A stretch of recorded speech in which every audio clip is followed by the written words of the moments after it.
नमस्कार बच्चों, मेरा नाम सोनल पांडे। आज हम कक्षा 2 भाषा तथा भाषा के रूप के बारे में जानेंगे। आओ मिलकर अध्याय का अध्ययन करें। बातचीत करने में हम भाषा का प्रयोग करते हैं। भाषा शब्द भाष से बना है, जिसका अर्थ है बोलना। हम बोलकर अपनी बात दूसरों तक पहुंचाते हैं और दूसरों की बात सुनकर समझते हैं। यही भाषा है। यदि भाषा नहीं होती तो क्या होता? बच्चों, यदि भाषा नहीं होती तो क्या होता? आओ समझें। बच्चों देखिए, कुत्ता भौंक रहा है तथा चिड़िया चींची कर रही है तथा बच्चा समझ नहीं पा रहा है।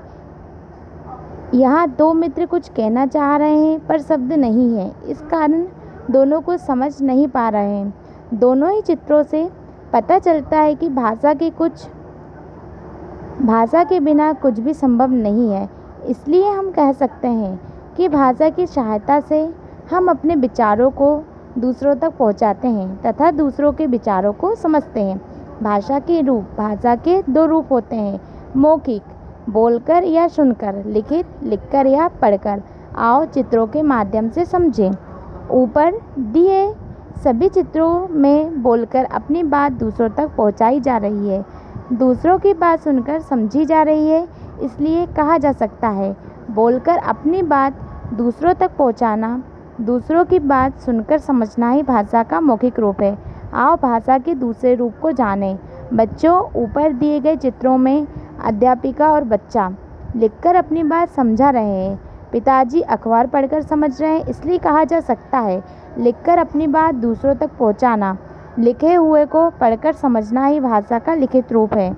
बच्चों, जिस तरह हम बोलते हैं उसी प्रकार पशु पक्षी भी बोलते हैं। आपने पिछली कक्षा में पढ़ा ही था, आओ दोहराएं। पशु पक्षियों की बोलियां: मेंढक टर्राना टर टर करना, चिड़िया चींची चहकना, तोता टें टें, कबूतर गुटुरगू करना, बिल्ली म्याऊं म्याऊं करना, शेर दहाड़ना, कौआ काँप काँप करना, कोयल कूकना, मुर्गा कुकड़ुकू, कुत्ता भौं भौं, हाथी चिंघाड़ना, घोड़ा हिनहिनाना। तो बच्चों, आज हमने भाषा तथा भाषा के रूप के बारे में जाना। यदि भाषा ना होती तो आज हम किसी से बात नहीं कर पाते, किसी से हमारी मन की बातों को नहीं बता पाते। इसी तरह और भी वीडियो के लिए आप